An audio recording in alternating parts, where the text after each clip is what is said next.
What if that silence growing between you and your child isn't actually a wall? What if that cold, heavy distance, the kind that makes your chest feel tight when you walk past their empty bedroom, isn't a permanent barrier at all? Just for a second, I want you to sit with a different thought.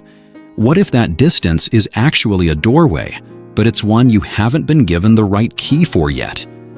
We spend decades of our lives building a home.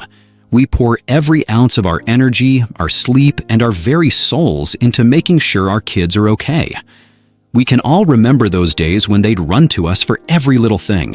Back then, a scraped knee or a bad dream could be fixed with a simple hug and a few soft words.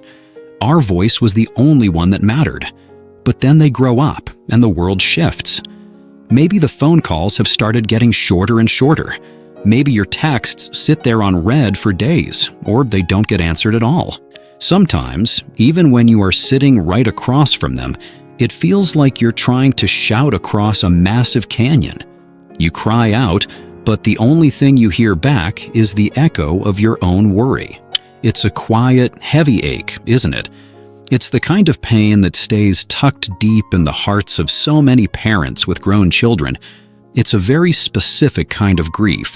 You're mourning the relationship you used to have while desperately, almost breathlessly, hoping for the one you want to have now. You watch them navigate a world that feels so much more chaotic and demanding than the one we knew.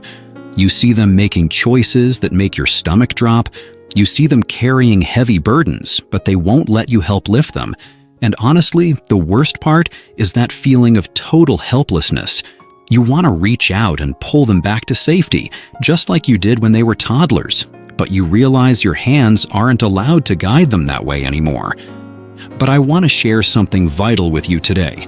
There is a spiritual bridge that stays standing even when every word fails. When your advice is pushed away, when your presence feels ignored, and when your calls go straight to voicemail, there is still a path forward. There is a way of praying, a deep, soul-level conversation with the Creator that can walk right into those rooms where you aren't invited. This isn't about trying harder or finding the perfect words. In fact, a lot of the time, our human effort and our trying are the very things that push them further away. Today, we're going to talk about how to bridge that gap in a way that doesn't need their permission or even their help. Just imagine for a moment that the pit in your stomach you feel whenever their name pops up on your phone, or the sadness you feel when it doesn't, could be replaced by a deep, genuine peace. Imagine knowing that even though you can't be there to protect them or give them advice, they are being watched over by a power far greater than yours. That's the hope I want to offer you.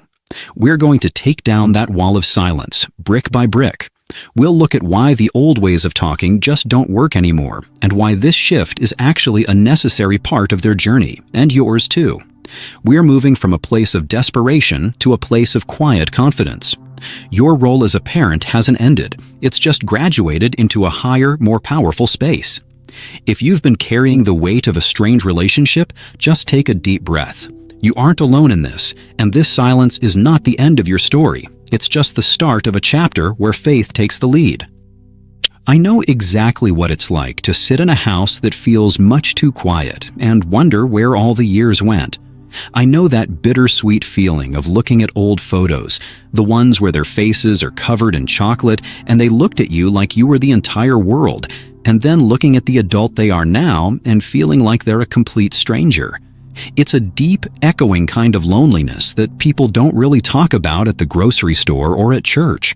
Society tells us we're supposed to just let go once they turn 18 or 21, but a parent's heart doesn't have an off switch.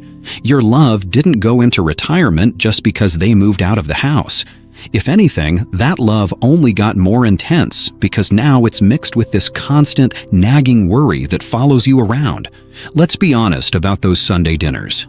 You might spend all day in the kitchen making their favorite meal, secretly hoping that this time the conversation will finally feel natural again. But then they walk through the door and the air just feels heavy. You find yourself walking on eggshells, weighing every single word before you say it. You're terrified that if you ask the wrong question or get a little too personal, they'll shut down or find an excuse to leave early. You can see the stress in their eyes, the burnout from their jobs, or the tension in their own homes, and you're dying to say something, to offer some of that perspective you've gained over the years. But you stay quiet because you've learned the hard way that your wisdom is usually taken as a lecture. That silence around the table can be louder than any shouting match. Maybe your situation looks a bit different. Maybe you have what feels like a transactional relationship. This is the child who only seems to call when there's a fire to put out. They call when the car breaks down, when they're short on rent, or when they need a last-minute babysitter. You feel used, and yet you say yes every single time because you're scared that if you say no, they'll stop calling altogether. You trade your own boundaries just for a few minutes of their time, and the resentment starts to settle at the bottom of your heart like lead.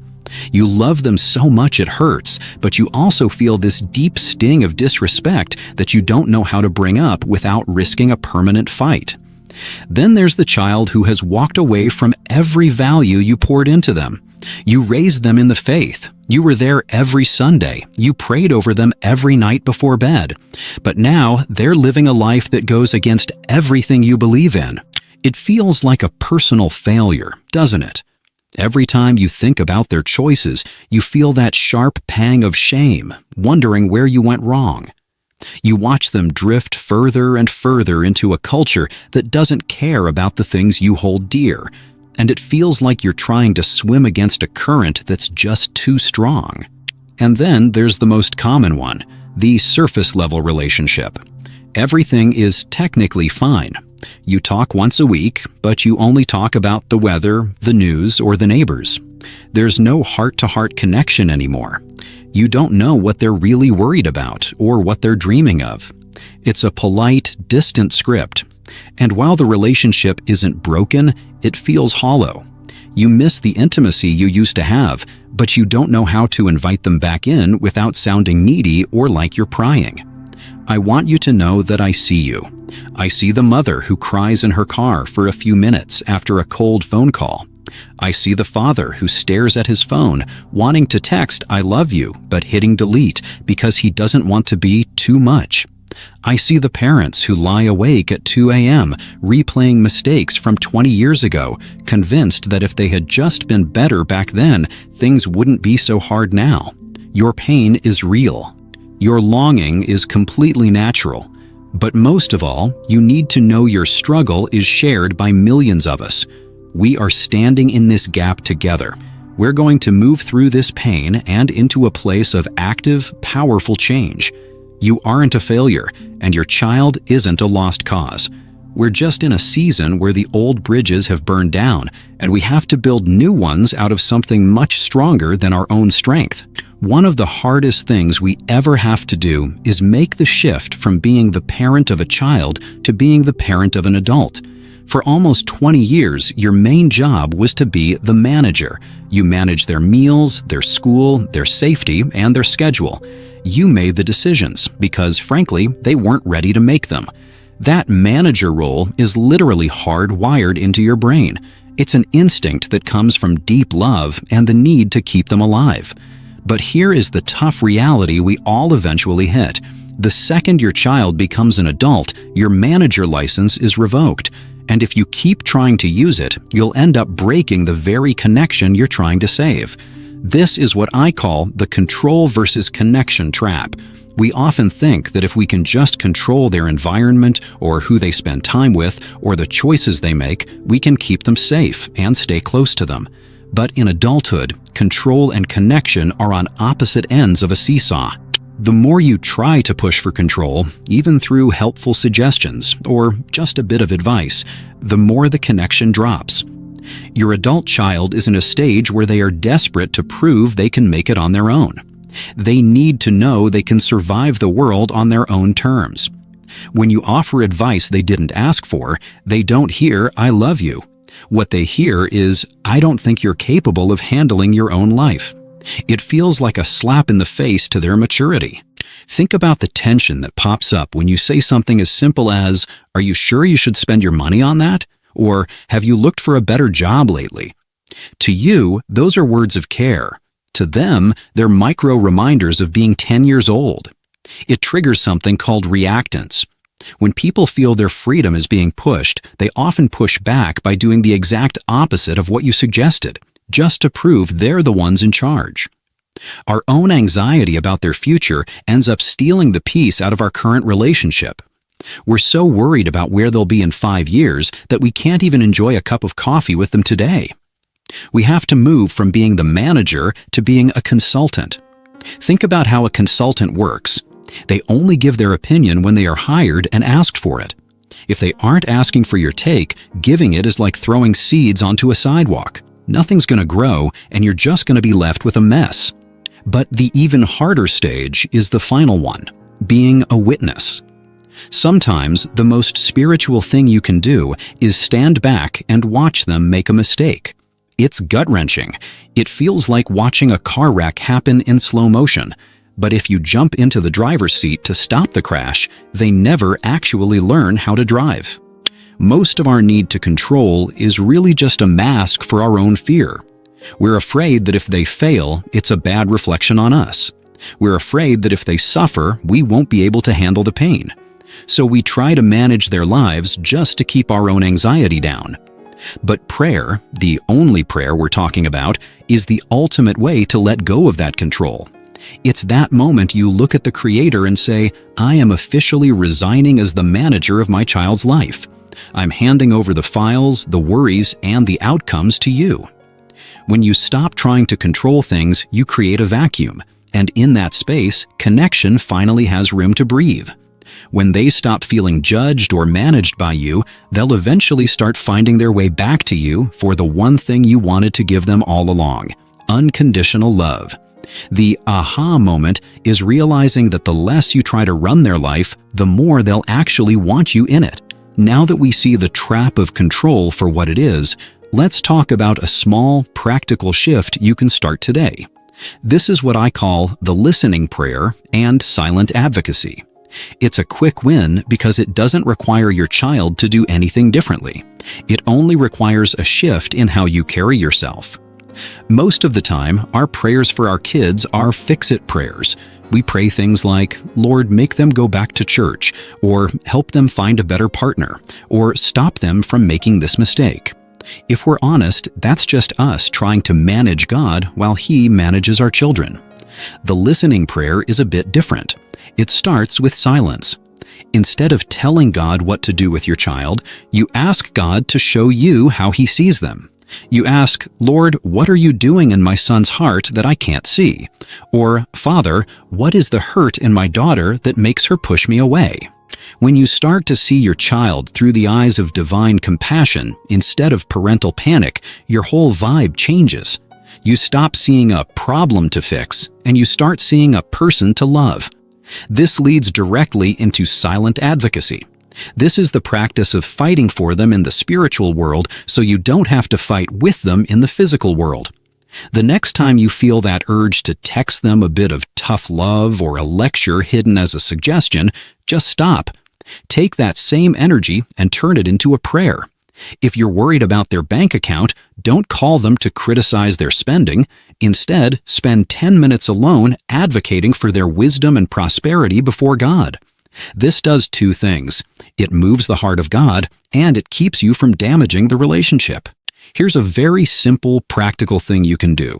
The no strings text. Once a week, send a message that asks for absolutely nothing in return. No questions like, "How's it going?" and no suggestions like, "You should stop by." Just a simple, "I was thinking about you today, and I'm so proud of the person you are." No need to reply. Just wanted you to know I love you. This is the exact opposite of a transactional relationship. It's a pure gift. That's listening prayer in action. You're listening to their need for space while still letting them know you're there. When you practice silent advocacy, you're building a bridge in the dark. You can't see the progress yet, but every time you choose to pray instead of poke, every time you choose to intercede instead of interfere, you are laying down a foundation of trust. Your adult child has a parent sensor. They can feel your judgment even if you don't say a word. They can feel your anxiety through a phone line. But here's the good news. They can also feel your peace. When you truly hand them over to God through listening prayer, you become a safe harbor for them. Eventually, life is going to get hard, because life is hard for everyone. And when they're looking for a place to turn, they won't go to the person who judged them.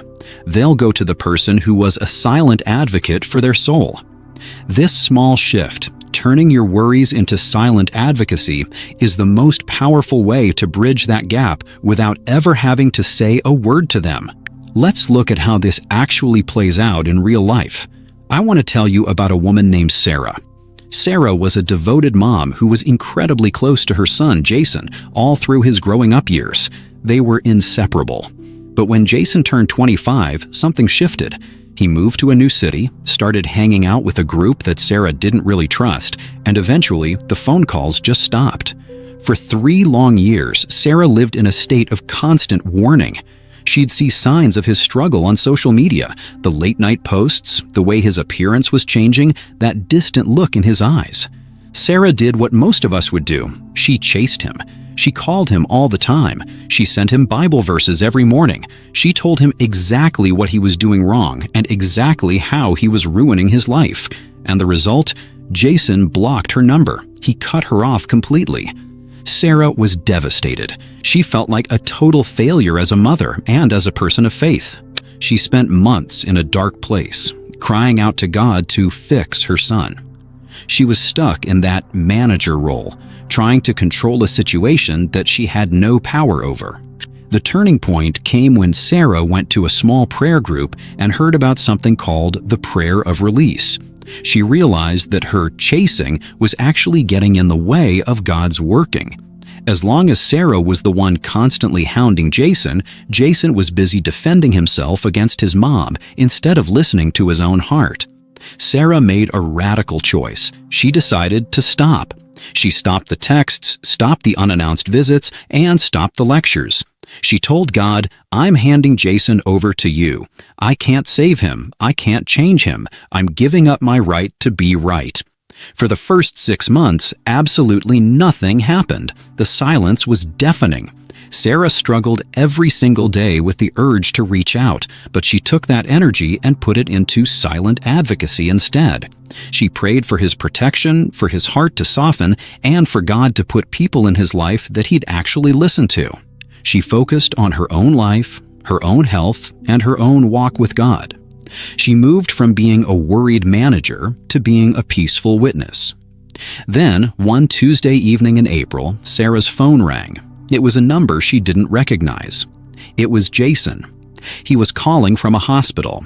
He had hit rock bottom, not because of anything Sarah had said, but because the consequences of his own choices had finally caught up to him. He said the most beautiful words Sarah had heard in years. "Mom, I'm tired of running. Can I come home?" Because Sarah had spent those months practicing the only prayer, the prayer of release, she didn't meet him with an "I told you so." She didn't meet him with a list of rules or a lecture. She met him with that same unconditional love we see in the story of the prodigal son. The reconciliation didn't happen overnight. It took a long time to rebuild that trust, but the bridge was built because Sarah stepped out of the way. She realized that her prayers were much more powerful than her presence could ever be. This story isn't just about a happy ending, it's about a holy process. Sarah had to change before Jason could. She had to learn that her job was to be the safe harbor, not the Coast Guard. If you feel like you're in the middle of your own 3 years of silence right now, remember Sarah. Your silence, when it's filled with prayer, isn't empty. It's active. It's working. We also have to be honest about the weight of the times we're living in. I call this the April of life. In nature, April is a time of transition, the shift from the cold of winter to the growth of spring, but it's also a time of really unpredictable storms. For those of us in our middle or later years, we're in a spiritual April. We feel the pressure of time ticking by. We see our golden years on the horizon, and we feel this sudden sense of urgency. We're afraid that if we don't fix these relationships now, we might never get the chance. That time pressure often makes us act out of desperation instead of faith. We're so scared of not leaving a legacy that we push our kids even harder, which, like we've talked about, only drives them away. But we also have to look at what our adult kids are up against. We have to realize this is a form of spiritual warfare. Our kids are being hit constantly by a culture that tells them family is optional, that faith is a relic of the past, and that their own immediate happiness is the only thing that matters. They're dealing with career burnout in an economy that feels way more unstable than the one we grew up in. They're facing mental health struggles, anxiety, and depression that are at an all-time high. These aren't just choices they're making, these are battles they are losing. When you see your child struggling with these modern warning signs, your instinct is to fight the child. But the real battle isn't with your son or daughter. The Bible tells us our struggle isn't against flesh and blood, but against the powers and principalities of this dark world. When you argue with your kid about their lifestyle or their lack of faith, you're fighting the wrong enemy. You're attacking the victim of the warfare instead of the source. The only prayer understands this. It's a prayer that says, Lord, I see the influences pulling at my child. I see the burnout, the confusion, and the cultural pressure. I'm standing in the gap against those forces. This is where your legacy is truly built. A legacy isn't just the money or the house you leave behind, it's the spiritual canopy you build over your family through years of interceding for them. You're creating a fortune of grace that they can draw from long after you're gone. Think about the April storms in your own life. You survived them because someone, somewhere, was likely praying for you. Now it's your turn. You are the wall of defense for your children's souls. Even if they don't value your faith right now, they are still reaping the benefits of it. Your prayers are like a hedge of protection they don't even know is there. Don't let that fear of running out of time make you frantic. God lives outside of time. He can do more in 1 minute of a restored relationship than you could do in 20 years of forced connection. Your job is to stay at your post, not as a nag, but as a warrior, not as a critic, but as a cover. The gravity of the situation means we have to stop wasting our energy on petty arguments and start investing it in high-level spiritual advocacy. As we come to the end of our time together, I want to leave you with the only prayer itself. It's a prayer of release, a prayer of silent advocacy, and a prayer of deep, deep hope. It goes like this: Lord, I give you my child today. I release my need to control them, my need to manage them, and my need to be right. I trust that you love them even more than I do. I stand as a silent advocate for their soul, and I thank you for the bridge you are building between us, even while I can't see it yet. Amen. This prayer is your key. It's the tool that unlocks that doorway we talked about at the very beginning. By moving from manager to witness, and by shifting from arguments to advocacy, you are doing the most powerful work a parent can possibly do. You are securing your family's legacy, and you are protecting your children's future in those golden years. I know this isn't easy. The silence can feel so heavy sometimes, and the April storms of life can feel like they're too much. But you aren't doing this alone. You're part of a community of parents who are all standing in this exact same gap.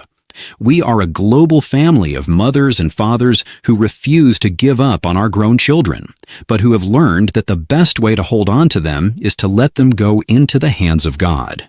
I want to invite you to join this community right now. In the comments below, I'd love for you to type just the first initial of your adult child's name. You don't have to share their whole story or their struggles. God already knows the details. By leaving that initial, you're saying, I am standing in the gap for this child. And I want to ask everyone who sees an initial in the comments to take just 5 seconds to pray a blessing over that child and that parent. Let's turn this comment section into a real powerhouse of silent advocacy. If this message reached your heart today, please subscribe and join us. We're dedicated to sharing spiritual warfare strategies for the family and helping you navigate these complicated years with grace and real power. Your golden years should be a time of peace, not a time of constant, crushing worry. Before you go, I want to speak a blessing over you. May the peace of God, which goes far beyond anything we can understand, guard your heart and your mind. May you feel the heavy weight of worry lift off your shoulders as you hand your children over to the Father. May you see the very first signs of spring in your relationship soon, and may your family be united in a way that is even better than you imagined. You are a good parent, you are a powerful prayer warrior, and your story and your child's story is far from over. I'll see you in the next video.